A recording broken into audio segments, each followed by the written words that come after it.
పరాన్న జీవితం గడుపుతూ పైశాచిక ఆనందం పొందుతూ నెగిటివ్ రివ్యూ రాసేవాళ్ళు, వినోదాన్ని ఎలా రాయాలో తెలియక విషయం తెలియక విషం కక్కేవాళ్ళు, వాళ్ళు సృష్టించే భావ దారిద్ర్యపు బాలారిష్టాల్ని దాటుకుని బాక్స్ ఆఫీస్ని బద్దలుగొట్టి విజయ శిఖరం వైపు అడుగులు వేస్తున్న మా పెద్ది బృందాన్ని అభినందించడానికి వచ్చిన ప్రతి ఒక్కరికి నా నమస్కారాలు.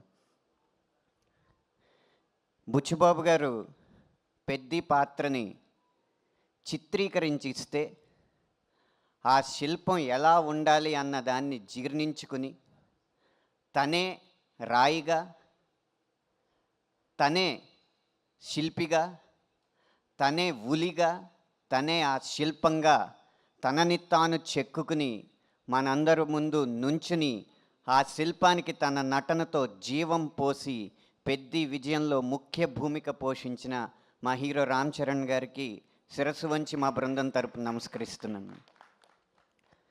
శరీరం అంత రాయిలా ఉన్నా ఆయన మనసు మాత్రం వెన్న. అందుకే ఉలికిపడి ఊగాల అన్న పాట, మస్సా మస్సా పాట రాసిన వెంటనే ఆ రాతి శరీరంతో నన్ను హత్తుకుని ఆ మెత్తని మనస్సు యొక్క తీయదనాన్ని నాకు చెవి చూపించారు. ఇలాంటి సందర్భం, ఇలాంటి అదృష్టం రేపు పాటలు రాయాలనుకున్న ప్రతి ఒక్కరికి కలగాలని మనస్ఫూర్తిగా కోరుకుంటున్నాను.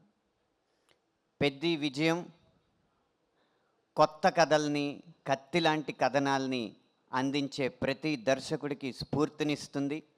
అలాగే ఎప్పుడు డ్యూయెట్లు, ఎప్పుడు అయ్యే పాటలు రాసే మాలాంటి వాళ్ళకి కొత్త సన్నివేశాలను అందించి వాటిని కూడా వందల మిలియన్ల పాటలుగా తీర్చిదిద్దచ్చు అన్న ప్రేరణ ఇస్తుంది. కాబట్టి ఇలాంటి సినిమాలు మరింత విజయవంతమై మాలాంటి సాంకేతిక నిపుణులకి, నటులకి ఇంకా స్ఫూర్తినివ్వాలని మనస్ఫూర్తిగా కోరుకుంటూ విరమిస్తున్నాను.